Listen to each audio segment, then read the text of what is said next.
They just hired Trump Lobbyist for the first time. Pretty good contract too, 50 grand a month. And we all know that's like triple. That's the baseline. But the thing is what did they do? They did that because basically they know that, people in the DPP, people of the DPP do not have good ties in there. And I give credit to the DPP for actually hiring these guys and trying to make the wave. Whether it's a day late and a dollar short, I don't know. I don't think it is, but we'll see.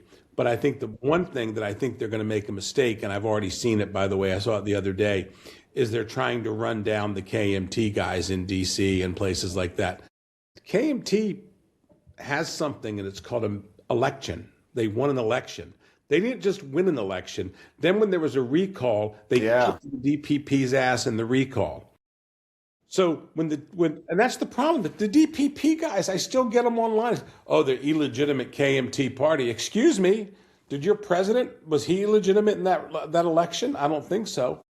So I think the real problem that we're seeing here is that with the DPP, I think that they're going to have to basically start being competitive economically on immigration. I'm hearing rumors we're finally going to see those Indian workers show up that they need. I'm not sure that's the best idea for Taiwan society, but I think they get Vietnamese. But the Chinese, there's a guy named Michael Turton who I think is very smart. I don't think he's in Taiwan. He's a big DPP guy, hates the KMT.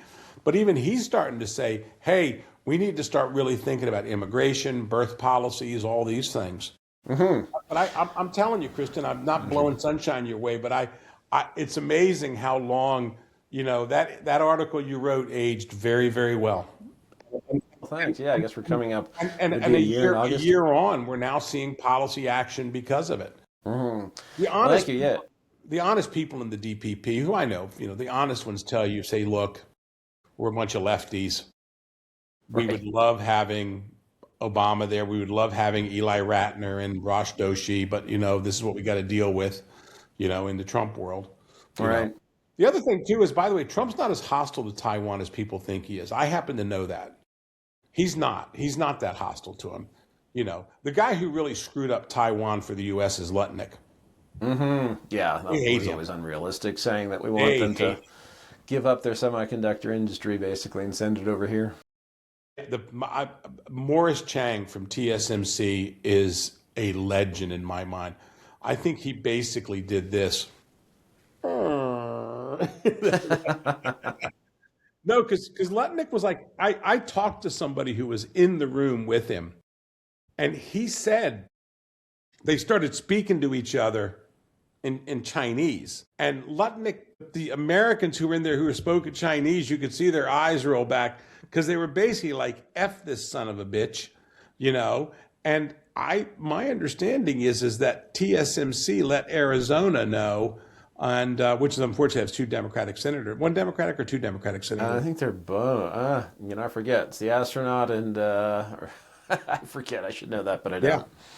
No, probably not a good sign. If it is a conservative, they're not the kind who jumps out of bed in the morning. Yeah. But anyway, I think with the KMT and with Taiwan, I just think Taiwan needs to, we could talk about it next time, but I think the birth issue is so bad. I was so depressed the other day. I saw the Philippines birth rate is now down to 1.8. That's very surprising Yeah, it's really surprising. It's really surprising.